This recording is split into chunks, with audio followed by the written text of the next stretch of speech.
Investment Banking presentan Mirada Financiera.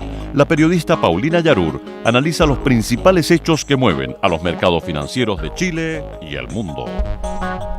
¿Cómo están? Bienvenidos. Comienza Mirada Financiera cuando son las 2 de la tarde con 2 minutos aquí en Radio Infinita de este 25 de agosto de 2014. Ya estamos terminando agosto, quedan solo 5 días y pasaremos un nuevo año, ¿o no? Se lo pregunto a mi panelista de los días lunes, Javier Latorre, economista de la Universidad San Sebastián. ¿Cómo estás, Javier? Muy bien, Paulina, ¿tú cómo estás? Muy bien, gracias. Qué bueno, un día entretenido. Un día entretenido. De hartas noticias. Exactamente, un poco digiriendo también los jabonosos los discursos de Jackson Hole. Nos estábamos riendo. Me acordé lo de que las palabras. Mencionar.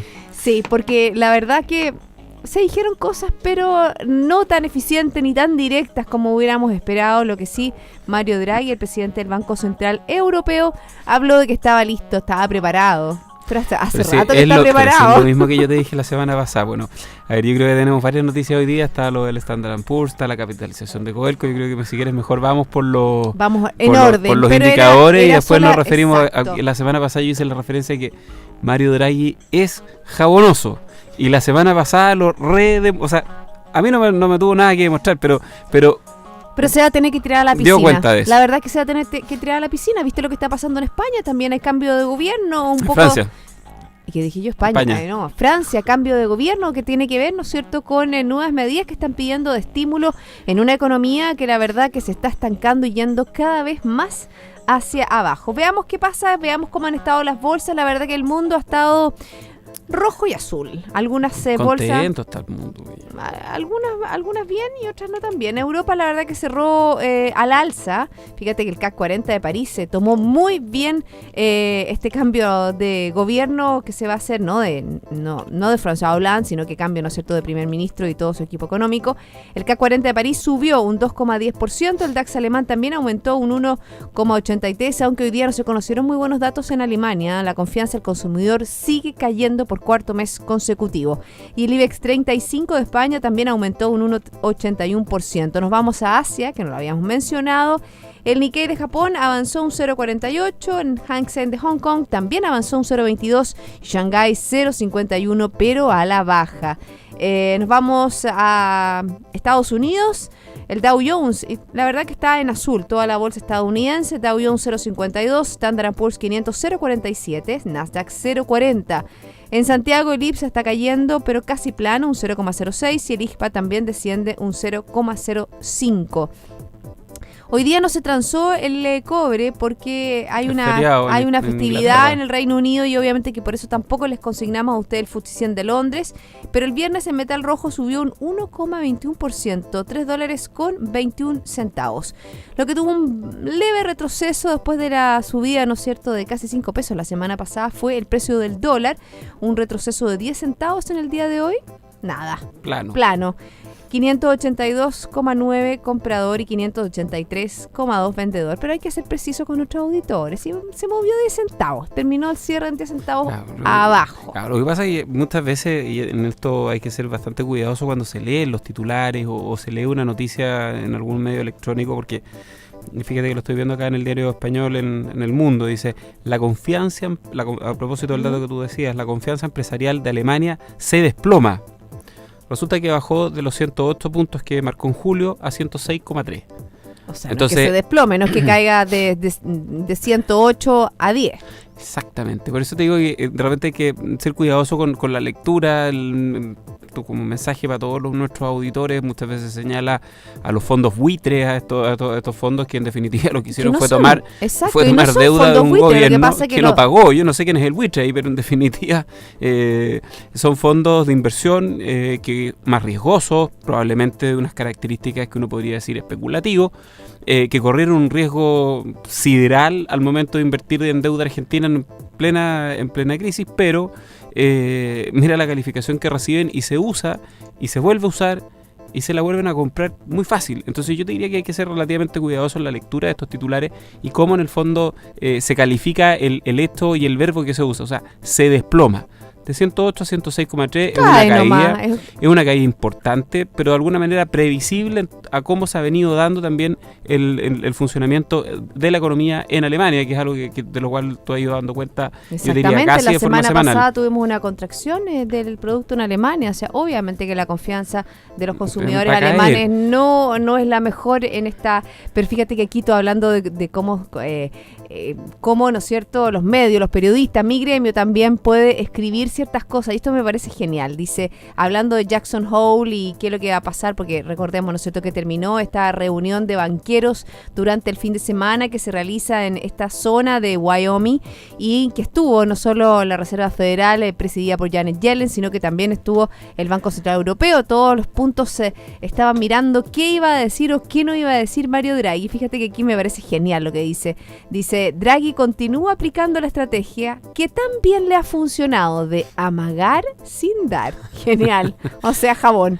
Total. Lo que yo te dije es bastante menos académico todavía, es bastante jabonoso. Draghi, yo diría que casi desde que asumió, siempre se ha ido esperando, ha ido dando. La verdad que también ha ido soltando un poquitito, pero suelta, habla mucho más, sugiere mucho más de lo que realmente hace, y eso es un hecho. O sea, mira, ¿qué es lo que dijo el Banco Central Europeo? Tal como lo retiró su presidente, el italiano Mario Draghi, en este mismo simposio, esperará ver el resultado de las medidas de corte no convencional adoptadas a principios del verano, es decir, en junio. ¿Te acuerdas cuando él anunció un programa de estímulo antes de volver a actuar? Draghi señaló en su intervención que la recuperación económica de la región euro es uniformemente débil. Mira, está buena esa palabra, uniformemente débil. Por eso el Banco Central Europeo está preparado para intervenir nuevamente de ser necesario. Y hoy día en la madrugada salió de nuevo, dando ahora pegando un raspacasto al gobierno español en términos de la velocidad con la cual había implementado medidas, y sugiriendo que, adicional a las medidas de lo que pudiera hacer el Banco Central, era muy importante que los países impulsaran sus economías a través de una disminución de impuestos y a una mayor coordinación presupuestaria de los países de la Unión Europea. Entonces, la verdad que se quiere sacar un poco parte del peso de la recuperación, lo cual no es mentira. Dentro de todo, el Banco Central Europeo, yo te digo, ha tenido un rol muy importante en lo que a la crisis de la deuda de los países periféricos, que es lo que motivó la caída de Europa de alguna manera, tuvo un rol muy muy importante, y fíjate, él asumió muy bien, pero después, ahí sí que no fue jabonoso, cuando fue nada. Crucial, cuando dijo el Banco Central Europeo va a salvar al euro. Y así fue, y al punto, a pesar de que hoy día el dólar ha ido ganando terreno, hoy en particular, y el euro ha ido cediendo terreno, todavía a pesar de todo esto el euro está en $1,32, a pesar de que muchos, y me voy a incluir, hace un par de años atrás lo mirábamos y decíamos, oye, tiene que irse a niveles de 1,25, 1,20 y podría caer por debajo de eso, y no fue el caso, ¿no? O sea, la verdad que salvaron, como bien dices tú, a la moneda única. Alemania también se la jugó muy bien, y hoy día, claro, están pendientes medidas que estandaricen un poco las políticas fiscales de los países en Europa, porque es muy divertido, tienen una moneda única, pero presupuestos, tal como se señala ahí, y déficits fiscales o superávit fiscales o comportamientos fiscales, que es la otra vereda de las políticas que se adoptan, muy disímiles entre un país y otro. Tenés una Alemania, que es un país tremendamente ordenado, no sé si conservador es la palabra, pero al menos ordenado, y en la vereda del frente tienes un Portugal, tienes un Grecia, que la verdad que son un soberano desastre desde la perspectiva de manejos presupuestarios, hoy día obviamente saliendo de esa situación de crisis. Pero hoy día se le pide un poco más justo medio, ¿no es cierto? O sea, no ser ni tan estructurados, ni tan con la billetera tan amarrada como los alemanes, ni tan, ¿no es cierto?, botarate como son otras economías. Claro, lo que pasa es que cuando se hace la comparación respecto a las medidas que se tomaron en Estados Unidos, donde a la vuelta de 4 años, con todos los estímulos monetarios que se llevaron adelante, se produjo en parte la recuperación sin sacrificar y sin hacer modificaciones. Bueno, es una economía bastante flexible, pero sin hacer reformas tan trascendentales. Fue la política monetaria la que de alguna manera coayudó y colaboró de manera importante a la recuperación de Estados Unidos. Pero sin embargo, Estados Unidos obviamente que es un solo país. Y estamos hablando de yo creo que la tarea de Mario Draghi es mucho más difícil que la que tuvo la Reserva Federal, porque obviamente que, como dices tú, tenés una Alemania que vuela Sí. por sí mismo, tenemos un Portugal que está en problemas o un Grecia que está en problemas. Entonces, ¿cómo conciliamos una política monetaria que sea propicia para todos? Claro, Estados Unidos, quién sabe, el único asterisco que uno podría hacer a esa frase es que la verdad que la realidad, al menos productiva, de los distintos estados son o son diametralmente opuestas en algunos casos. O sea, tú te vas a un estado de Nueva York o a un estado, qué sé yo, a ver, pensemos Washington o Florida, y te vas a Los Ángeles o te vas a Wisconsin y te vas a encontrar con realidades completas y diametralmente opuestas, algunos mucho más productivos, incluso de commodity, como puede ser Wisconsin con minas de producción de cobre, o de servicios financieros como puedes encontrar en Nueva York, o en el caso de Los Ángeles que el sector productivo de servicios tiene una orientación completamente distinta. Entonces, la verdad que ahí Estados Unidos tiene una realidad económica distinta, pero un único gobierno, y eso de alguna manera también facilita el tema fiscal, que es precisamente por donde en Europa se hizo agua. Bueno, y por ejemplo también para terminar un poco lo que es la mirada a la zona euro, este jueves se van a publicar en la región una importante batería de datos que servirá a los inversores para determinar cuál es el real estado de esa región. Por ejemplo, tenemos datos de desempleo agosto, lectura preliminar del IPC el mismo mes en Alemania, también se publicará la lectura del PIB del segundo trimestre de 2014 en España, y los índices de confianza sectoriales, ¿no es cierto?, en la zona euro que elabora mensualmente la Comisión Europea. Y el viernes se publicará los datos de desempleo en el mes de julio. Bueno, una serie de batería de datos muy, muy importantes de la zona euro que van a mostrar un poco cómo va esa economía. Bueno, y Estados Unidos también, esta semana tenemos datos de eso mismo, en la misma Chile línea. También tenemos desempleo el viernes. En Chile estamos a puertas del IPOM. El IPOM el va a ser el 4, ¿no? El 4 el 3 de el miércoles septiembre. 3. El miércoles 3 de septiembre se va a conocer el jueves 4, en la exposición del presidente del Banco Central, Rodrigo Vergara, en ICARE, un poquito más pública. Exactamente. Bueno, vamos a estar esperando. Bueno, hoy día, para cerrar lo que pasa en Europa, como ya les comentábamos, la Comisión Europea tomó nota de la dimisión del gobierno francés y el encargo del presidente galo François Hollande de formar uno nuevo. Pero obviamente que subrayó la confianza en las palabras del Ejecutivo de que continuará con las reformas estructurales. Ahí vemos, ¿no es cierto?, cómo la política y la economía van de la mano. Un desempeño económico muy magro el que ha tenido, ¿no es cierto?, este gobierno de François Hollande. Vamos a ver si, ¿no es cierto?, con un nuevo gabinete puede hacer las mejoras que necesita la zona euro y específicamente Francia para poder, ¿no es cierto?, despegar. ¿A dónde nos vamos? Terminamos con el tema de Jackson Hole, porque yo creo que después del segundo segmento del programa ya estamos a punto. Volvemos un poco a Chile, y las medidas, lo que viene, el IPOM, tú dijiste desempleo el viernes, podemos irnos por ese lado. Desempleo el viernes, y también tenemos la capitalización de Codelco, que la verdad que es una iniciativa muy, muy buena. Lo hemos conversado también en este programa, lo que significa, ¿no es cierto?, darle un mayor giro a una compañía que tiene que hacer reformas estructurales y proyectos estructurales muy, muy profundos. Cerramos Jackson Hole, sí, entonces. Dale. Oye, yo creo que los inversionistas leyeron bastante bien estas jabonosas palabras del profesor Draghi. Sí, yo hace mucho rato que vengo diciendo que Draghi es jabonoso, lo que pasa es que no me había despachado el comentario como el lunes pasado. Más allá de eso, se tomó bien las palabras de Janet Yellen también, quien fue bastante más conservadora y dijo que ella estimaba que si bien el desempleo en Estados Unidos no estaba todavía del todo firme. De esto estoy buscando esta semana tenemos el dato de las peticiones iniciales de desempleo, donde cualquier número por debajo de los 280.000 yo diría que va a ser bastante positivo. El último que se dio a conocer fue 298.000, un pelito superior a lo que se esperaba. El mercado está esperando del orden de eso, de 280, 290.000 peticiones de desempleo.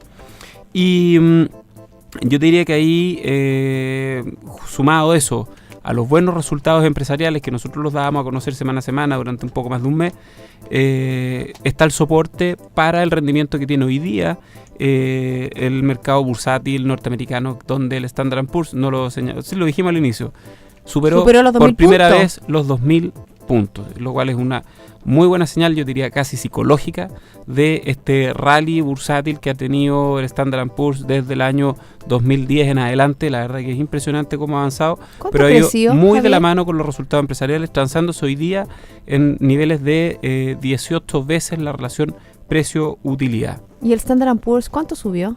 Más que se duplicó desde sus mínimos, porque estaba en plena crisis y estuvo por debajo de los 1.000 puntos algunos días. La verdad que ha tenido Por lo tanto, un desempeño muy, muy importante. Haber entrado en ese Sí. minuto hace 4 o 5 años atrás haría que muchos de... Nosotros algunas veces recomendamos algunas acciones Sí. acá que más que han duplicado en los últimos 12 meses o en los últimos 24 meses. En general el rendimiento bursátil norteamericano ha sido muy bueno y se espera hasta fin de año que así siga siendo. O sea, más allá de posibles ajustes, también daban cuenta de eso en Bloomberg hoy en la mañana, que lleva más de un año en que no ha sido un ajuste del orden de magnitud de 10%. Por lo tanto, Muy es un buenas mercado noticias, que ha ¿no? hecho ajustes técnicos, pero siempre con una tendencia al alza. Muy buenas noticias con respecto a la economía estadounidense, un check, ¿no es cierto? Y obviamente que la economía de la zona euro todavía está en stand-by. La economía chilena también está un poco stand-by, vamos a conversar de ella, pero antes, cuando ya son las 2:18, vamos a hacer una pausa y yo les quiero comentar que BCI Corporate and Investment Banking le ofrece soluciones en corretaje de bolsa, Miami Branch, securitizadora, banca privada, Sales and Trading, finanzas corporativas y asset management a través de un solo ejecutivo de relación. Ya volvemos con más Mirada Financiera.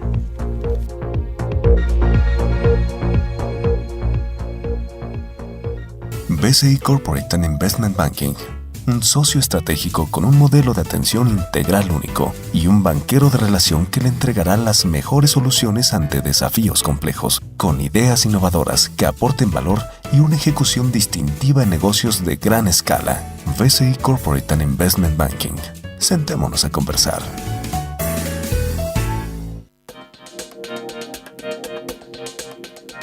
Estamos de vuelta aquí en Mirada Financiera conversando como todos los lunes con Javier Latorre, economista de la Universidad San Sebastián. Javier, estábamos hablando un poco de esta capitalización que durante esta mañana la presidenta Bachelet firmó este proyecto, ¿no es cierto?, que obviamente que va a ir al Congreso, que el proyecto de ley de capitalización de Codelco por $4.000 millones para los próximos 4 años. Un hecho que calificó la presidenta como algo importante para el país. Dijo que es un momento histórico que marcará la economía en el corto y largo plazo. El proyecto considera un aporte de capital extraordinario por unos 3.000 millones en la estatal, a los que se agregarán 1.000 millones vía reinversión de utilidades generadas por la propia minera. Bueno, también habló obviamente que el ministro Arenas dijo estamos dando una señal de sustentabilidad. Hablaron las autoridades internas de Codelco. El presidente del directorio de Codelco habló y dijo: muchos nos han dicho que es un momento refundacional de la empresa. Sabemos los desafíos que tiene la estatal, sabemos, ¿no es cierto?, que muchos han dicho que ya finalizó el gran ciclo del cobre. Es una de las compañías más importantes del mundo, es la plata de todos los chilenos y es importante, ¿no es cierto?, sacarla a flote con proyectos tan importantes como la mina subterránea en Chuquicamata, hacer una serie de proyectos como la ampliación de Andina, también está Minera Ales. Hay una serie de proyectos muy, muy importantes para hacerla más eficiente, también seguir bajando los costos. Recordemos, ¿no es cierto?, que la administración de Thomas Keller comenzó, ¿no es cierto?, con un proceso muy importante de reducción de los costos laborales, y también tenemos otra patita que a lo mejor no depende tanto de Codelco, que tiene que ver con la energía. Eso aumenta mucho, mucho los costos. A ver, de lo más general a lo más específico, yo te diría que como en cualquier empresa, cuando se toma una medida de capitalización, es una medida positiva porque sugiere y supone que esos recursos van a ser utilizados e invertidos en proyectos que generan mayor rentabilidad y le dan las opciones de crecimiento a una empresa. Entonces, desde esa perspectiva uno podría decir, bien, muy bien la capitalización. No estoy tan seguro, y esto es un tema de apreciación, de que sea el mejor momento desde la perspectiva de llevar adelante las inversiones. Más allá de que se haya acabado el ciclo de un buen precio del cobre, yo te diría que no parece ser necesariamente el mejor momento. Ahora, uno tiene que en esto tener una doble mirada, y una cosa es la mirada 100% económica y financiera, y otra es la política. Desde la perspectiva política probablemente es un muy buen momento porque le da un espaldarazo a un sector que ha estado deteniendo inversiones y recogiéndolas. Entonces, desde la perspectiva política es evidente que el gobierno tiene que dar un impulso o una señal en contrario a cómo se viene dando la situación de la inversión, primero en términos generales en la economía y segundo en un sector productivo que visualiza que por lo menos en el corto plazo, el próximo año, el precio del cobre no necesariamente va a ser del todo positivo y por lo tanto ha dilatado las inversiones que hace. Y ahí yo te diría que hay fórmulas un poquito más creativas. Estos 4.000 millones son una cifra importante, pero bien se señala, van a ir en órdenes de magnitud de 1.000 millones anuales. Y por lo tanto, las primeras medidas, no conozco el detalle de las inversiones, nombraron hace muy poquito un nuevo vicepresidente ejecutivo, tú señalabas a Tomás Keller, y hoy día Nelson Pizarro es la persona que va a liderar este proceso. Es una persona que ha recibido y escuchado solo muy buenos comentarios de la gente de la industria, como que no es más que él, después de Keller y unos muy pocos otros, quienes podrían liderar un proceso como este. Una persona que conoce mucho la industria, que ha estado, ¿no es cierto? Estuvo en Codelco también y ha estado en grandes mineras privadas y obviamente que es un hombre de gran experiencia y por eso en el fondo se logró el consenso dentro de lo que es el directorio del estatal. Y ahí de alguna manera se zanjó y se salvó rápido y muy bien una situación que mantuvo en entredicho en algunos momentos el gobierno corporativo Codelco, y hoy día esta capitalización, la verdad que, como te decía, es una señal de orden político. Desde la perspectiva empresarial es positivo que una empresa siempre se capitalice. Y bueno, ahí hay una apuesta. Finalmente todos los negocios tienen riesgo y si es que el precio del cobre se recupera más rápido de lo que en general todos los mercados están previendo, va a haber sido una apuesta súper interesante. Por lo tanto, ahí uno tiene que mirar con cierta cautela. Yo habría esperado, y uno cree que podrían haber sido un poco más creativos en el proceso de capitalización. Ahora, sin duda que esto lo que le va a permitir a la empresa es llevar proyectos adelante por un orden de magnitud bastante mayor a 4.000 millones. Esto le va a permitir endeudarse, tomar deuda y va a poder llevar adelante proyectos de inversión del orden de magnitud de 20, 25.000 o 30.000 millones en los próximos 5, 7, 8 años. Tú has dicho algo fundamental. Y que buscan Javier, duplicar prácticamente la capacidad de producción de Codelco de aquí al año 2025 aproximadamente, superando las 2 millones de toneladas. Exactamente, en este minuto estaba como un millón 200 y se quiere llegar a 2 millones. Pero tú has dicho algo fundamental que tiene que ver un poco con las perspectivas que tiene Codelco y cómo se posiciona, ¿no es cierto?, a nivel interno y también a nivel externo. Otro de los elementos en el fondo que tiene que ver, lo hemos hablado muchas veces, ¿qué significa esta capitalización? ¿Qué significa, no es cierto? ¿Va a ayudar a la productividad de la empresa? ¿Va a ayudar, en fondo, a bajar los costos? Esos son los compromisos. Esos son los compromisos. A ver, esos son los compromisos que están asumidos. O sea, acá se le va a ir entregando recursos a la minera estatal en la medida en que vaya cumpliendo con sus metas. Y esto lo fue señalado así hace algunos meses atrás, cuando ya se anunciaba, no sé si la redacción exactamente, pero que se iba a presentar este proyecto de ley. Esto no es que nos hayamos enterado hoy día que se va a capitalizar en 4.000 millones. Hoy día la presidenta firmó el proyecto de ley y cuando nombraron a Nelson Pizarro se hizo el anuncio de la intención de capitalizar Codelco por esta magnitud. Así que se han ido dando los pasos y se han ido concretando las cosas. En general me parece bien. Creo que podrían buscar perfectamente una capitalización que implicara menor compromisos de recursos estatales o recursos fiscales que tienen que ver con el dinero de todos los chilenos. Yo creo que hay otras urgencias y en un contexto como el que vamos a enfrentar ahora, a propósito del dato del viernes de desempleo, yo creo que hay otras urgencias ahí que salir a atacar y que salir a hacer frente, yo diría, muy en el corto plazo. Yo creo que ya estamos relativamente tarde, pues las cifras van a ir mostrando claramente los efectos de la desaceleración en el mercado laboral. Bueno, tenemos, ¿no es cierto?, lo hemos dicho acá en el programa, nosotros vamos a ver qué va a pasar en forma patente. Bueno, la semana pasada yo nunca la había escuchado al ministro Arena diciendo que la desaceleración era más profunda de lo esperado. Ese es un poco un sinceramiento de la realidad que estaba entrando por todos los frentes. La verdad es que era tapar el sol, ¿no es cierto?, con un dedo, y obviamente que eso es muy importante. Vimos el Consejo de Gabinete del día jueves o viernes, no me acuerdo si fue jueves o viernes, en el cual obviamente Jueves. que una cerrada de fila hizo la presidenta Bachelet a todo su equipo. Incitando un mayor a ejecutar todo el presupuesto. Exactamente. Bueno, durante el fin de semana hay varios analistas que hablan si la ejecución de un 100% del presupuesto va a ayudar, ¿no es cierto?, Lo habíamos discutido el lunes pasado. ¿va a también, ayudar o no va a ayudar, ¿no es cierto?, a reactivar la economía? Sabemos, ¿no es cierto?, que son varios los ingredientes que se tienen que enlazar para poder lograr esta reactivación. Tenemos lo que puede ser el Banco Central, la política monetaria, pero fíjate, hay algo fundamental: el gasto privado. Si el gasto privado no se acelera, si no hay confianza, la verdad que aunque se... Y la columna que escribía Alejandro Larcón, panelista de este programa también. sobre el producto tendencial. Y lo que Potencial, señalaba en materia de productividad, la gran tarea pendiente. Y en definitiva, cuando yo te digo que tenemos más urgencias, la verdad que a mí me parece que ahí hay una urgencia importante. Hoy día, en el contexto de la capitalización de Codelco, se habla de que se requieren trabajadores más capacitados, más preparados. Yo creo que ahí me ha faltado un impulso o alguna política pública que dé soporte o de sustento a esta etapa en la que estamos. Yo creo que el desempleo va a ir cediendo, la cifra va a ir dando cuenta de esta desaceleración de manera más rápida también de lo que se esperaba, lamentablemente. O sea, esto lo digo no lo digo con ningún agrado, pero lamentablemente yo creo que va a ser así.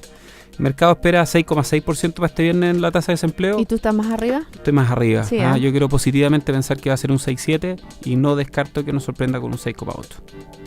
Bueno, eso es un importante análisis de la evolución de la economía, sabemos, ¿no es cierto? Estamos esperando esa cifra de empleo y también yo creo que ahí va a ser la lectura doble, el doble clic que te vamos a tener que hacer en las cifras que va a entregar el INE, que tiene que ver con qué pasa con los empleos por cuenta propia, que están subiendo de una manera muy, muy importante en nuestro país. Fíjate que hablando de toda esta situación, hay un estudio que hizo la universidad en la que tú trabajas, que tiene que ver con el endeudamiento, y cómo me llamó, es como preocupante, porque en el fondo que los jóvenes estén endeudados, tú dices, bueno, tiene las herramientas, tiene la energía, pero cuando hablan de los adultos mayores, jóvenes y tercera edad.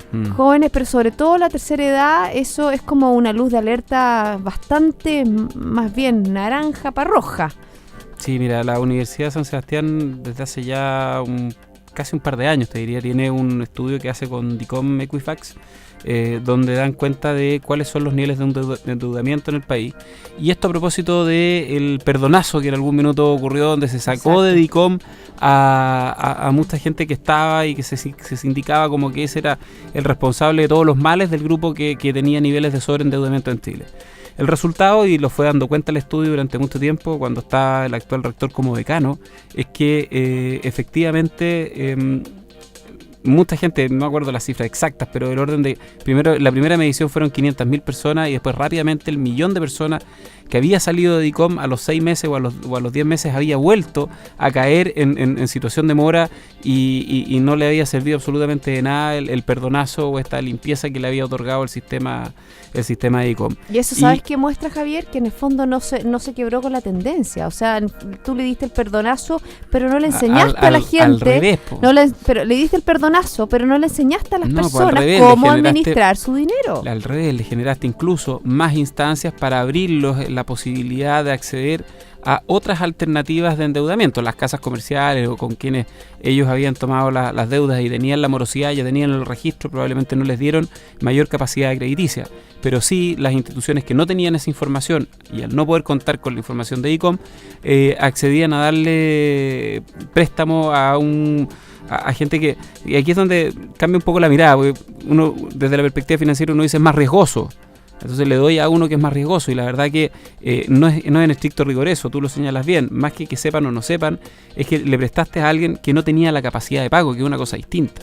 Entonces ahí muchas veces hay un desconocimiento por parte de las personas de hasta dónde les aprieta el zapato y en algunas oportunidades también una política crediticia por parte de algunas instituciones, yo diría algo laxa o demasiado flexible. Claro, sustentado esto con tasas de interés que la gente muchas veces son muy altas, precisamente para poder protegerse de mayores tasas de incobrabilidad en relación a, por ejemplo, lo que ocurre en la banca, que tiene que cumplir con otros estándares.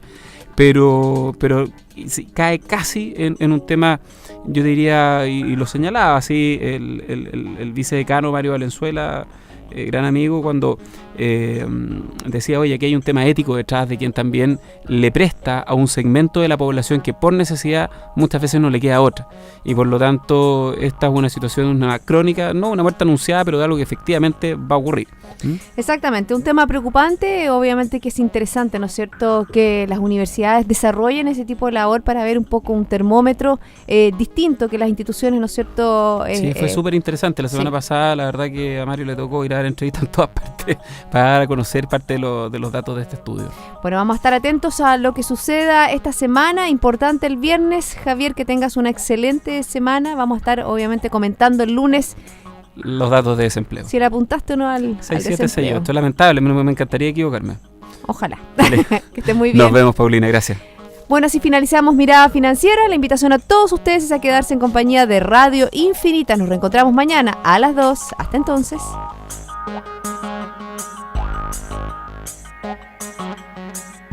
Radio Infinita, idioma universal, con el auspicio de BCI Corporate and Investment Banking, presentaron Mirada Financiera, el análisis de los principales hechos que mueven a los mercados financieros de Chile y el mundo.